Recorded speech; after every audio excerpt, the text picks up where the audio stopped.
जय हिंद दोस्तों, स्वागत है आपका। आज के जेटेड क्लास में हम लोग देखने वाले हैं बाल विकास से पूछे जाने वाले प्रश्नों को। आज के टॉपिक में हम लोग देख रहे हैं बाल केंद्रित शिक्षा व प्रगतिशील शिक्षा से आने वाले प्रश्नों को। तो चलिए स्टार्ट करते हैं। पहला सवाल है, बच्चों में सीखी गई निस्सहायता का कारण क्या है? बच्चों में सीखी गई निस्सहायता का कारण क्या है? आप देख सकते हैं ये सवाल सीटेट फरवरी 2014 पेपर 1 में पूछा गया था।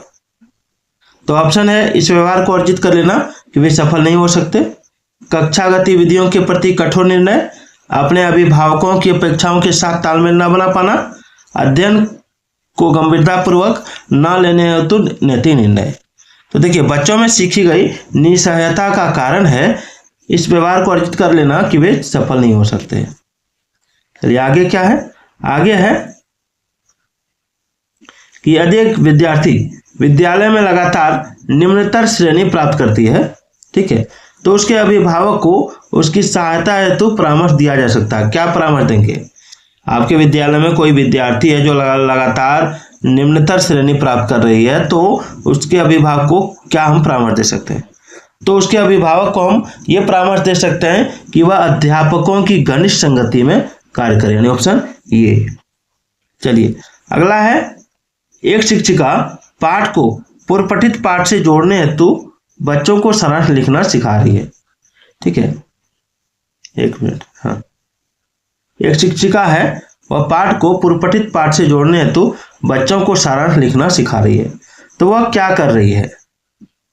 वह क्या कर रही है? पूर्व पठित पाठ से जोड़ते हुए बच्चों को सारांश लिखना सिखा रही है, तो वो क्या कर रही है? तो देखिए, वह जो है बच्चों की पाठ समझने की स्वशैली विकसित करने में सहायता कर रही है, ठीक है। अगला, एक बच्चा अपनी मातृभाषा सीख रहा है, वह दूसरा बच्चा वही द्वितीय भाषा के रूप में सीख रहा है। तो दोनों निम्नलिखित में से कौन सी समान प्रकार की त्रुटि कर सकते हैं? एक बच्चा अपनी मातृभाषा सीख रहा है और वह दूसरा बच्चा वही भाषा द्वितीय भाषा के रूप में सीख रहा है। तो दोनों निम्नलिखित में से कौन सी समान प्रकार की त्रुटि कर सकते हैं? तो देखिए, इसका आंसर होगा ऑप्शन सी, विकासात्मक त्रुटि। देख सकते हैं सीटेट फरवरी 2014 में पूछा गया था।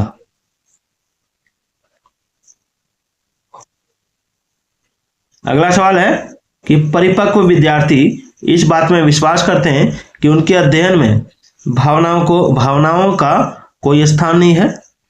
देखिए सवाल को फिर से, कि परिपक्व विद्यार्थी इस बात में विश्वास करते हैं कि उनके अध्ययन में भावना का कोई स्थान नहीं है, अपनी बौद्धिकता के साथ अपने सभी प्रकार के द्वंद्वों का शीघ्र समाधान कर लेते हैं, अपने अध्ययन में कभी कभी भावनाओं की सहायता चाहते हैं, या कठिन परिस्थितियों में भी अध्ययन से विचलित नहीं होते हैं। तो इसका आंसर ये होगा ऑप्शन सी, अपने अध्ययन में कभी कभी भावनाओं की सहायता चाहते हैं। चलिए आगे देखते हैं।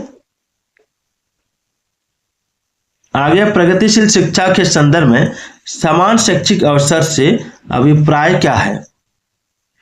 प्रगतिशील शिक्षा के संदर्भ में समान शैक्षिक अवसर से क्या अभिप्राय है? देख सकते हैं यहाँ पे ऑप्शन। तो इसका आंसर होगा, ऐसी शिक्षा पाएं जो उनके लिए अनुकूलतम हो तथा उनके भविष्य के कार्यों में सहायक हो, ठीक है। चलिए आगे देखिए, एक शिक्षक को कक्षा में क्या करना चाहिए? एक शिक्षक को कक्षा में कार्य करना चाहिए। कौन सा कार्य करना चाहिए? देख सकते हैं एचटेट 2014 पेपर 1 में पूछा गया था। तो देखिए, इसका आंसर होगा प्रजातांत्रिक भूमिका। चलिए आगे बढ़ते हैं। आगे, एक सजीव कक्षा स्थिति में निम्नलिखित में से सबसे अधिक संभावित है। एक सजीव कक्षा स्थिति में निम्नलिखित में से सबसे अधिक क्या संभावित है? ये भी एचटेट 2014 पेपर 1 में पूछा गया था। तो इसका आंसर होगा ऑप्शन सी, शिक्षक छात्र वार्ता।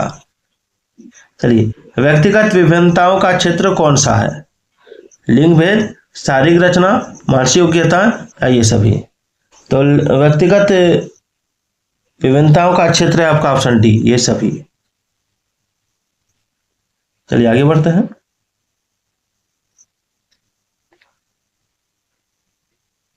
जब बालक सीखने के लिए तैयार होता है तब वह जल्दी व प्रभावशाली तरीके से सीखता है। यह सिद्धांत प्रतिपादित किया गया किसके द्वारा? जब बालक सीखने के लिए तैयार होता है तब वह जल्दी व प्रभावशाली तरीके से सीखता है। तो सिद्धांत किसने दिया था? तो ये दिया था आपका थॉर्नडाइक द्वारा। आपके अनुसार शिक्षण क्या है? आपके अनुसार शिक्षण क्या है? देख सकते हैं स्टेट 2014 पेपर 1 में पूछा गया था। तो शिक्षण जो है वो आपका एक कलर और कौशल है, यानी बी और सी इसका आंसर हो जाएगा ऑप्शन डी। वह कथन जो व्यक्तिगत विभिन्नता के संदर्भ में सत्य नहीं है वह क्या है? वह कथन जो व्यक्तिगत विभिन्नता के संदर्भ में सत्य नहीं है वह क्या है? तो देखिए वह है आपका ऑप्शन सी, व्यक्ति विशेष प्रकार व कोटि दोनों में भिन्न होते हैं। चलिए, फ्रोबेल ने निम्न में से किस खेल पर प्रमुख बल दिया? गेंद का खेल, ब्लॉक का खेल, आकृतियों का खेल या ये सभी? तो फ्रोबेल ने दिया था गेंद के खेल पर। स्टेट 2014 पेपर 1 में पूछा गया था। प्रयोगात्मक विधि को सर्वप्रथम प्रस्तावित किसने किया था? जूड ने, राइस एवं कॉनमैन ने, विलहेल्म वुंट ने या कॉलिंस वर्डरेबर ने? तो इसका राइट आंसर होगा आपका ऑप्शन सी, विलहेल्म और वुंट ने। चलिए, एक शिक्षक की सबसे महत्वपूर्ण चुनौती क्या है? एक शिक्षक की सबसे महत्वपूर्ण चुनौती है शिक्षण अधिगम प्रक्रिया को आनंदप्रद बनाना। एक व्यक्ति वैधानिक रूप से दृष्टिबाधित है यदि उसका विजन क्षेत्र 20 डिग्री है जबकि उसकी विजुअल एक्यूटी कितना होगा? चलिए यहां देखते हैं। जब तो इसका जो आंसर हो जाएगा वो हो जाएगा आपका ऑप्शन डी, अत्यधिक उपयुक्त सुधार के साथ ठीक आंख में 6/60 से कम। एक प्रभावी शिक्षक वह है जो कर सकता है, क्या कर सकता है? जो विद्यार्थियों को सीखने के लिए अभिप्रेरित कर सकता है। निम्न में से कौन सा मत अंतर्दृष्टि द्वारा सीखने की व्याख्या करता है? तो इसका आंसर होगा गेस्टाल्टवाद। चलिए, बाल मनोविज्ञान के आधार पर कौन सा कथन सर्वोत्तम है? बाल मनोविज्ञान के आधार पर कौन सा कथन सर्वोत्तम है? तो प्रत्येक बच्चा विशिष्ट होता है, ठीक है। बाल मनोविज्ञान का केंद्र बिंदु क्या है? तो देखिए, बाल मनोविज्ञान का केंद्र बिंदु है अच्छा शिक्षक।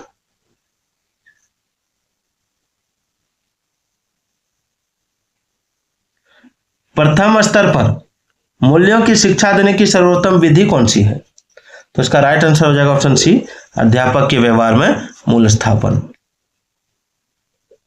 चलिए, मूल्यों के वर्गीकरण में सम्मिलित नहीं है, कौन सम्मिलित नहीं है? तो मूल्यों के वर्गीकरण में सम्मिलित नहीं है आपका ऑप्शन बी, एन कैन प्रकारेण धनार्जन का मूल्य। चलिए आगे बढ़ते हैं। व्यक्तित्व के संगठन का स्वरूप क्या है? व्यक्तित्व के संगठन का स्वरूप क्या है? तो व्यक्तित्व के संगठन का स्वरूप है मनोवैज्ञानिक और शारीरिक। देखिए, कक्षा 4 का एक बच्चा सदैव चिंतित और कुंठित रहता है तो आप क्या कीजिएगा?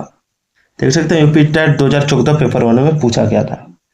तो हम क्या करेंगे? सो देखिए, हम स्वयं परामर्शदाता की भूमिका का निर्वाह करेंगे। व्यक्तिगत भिन्नता का क्या अर्थ है? तो देखिए, व्यक्तिगत भिन्नता का अर्थ है कोई दो व्यक्ति शारीरिक, मानसिक योग्यता और संवेगात्मक दशा में समान और एक जैसे नहीं होते हैं। एक प्रश्न मैं आपके लिए दे रहा हूं कि निम्नलिखित में से कौन सी दशा या दशाएं ध्यान को आकर्षित करने की आंतरिक दशा नहीं है?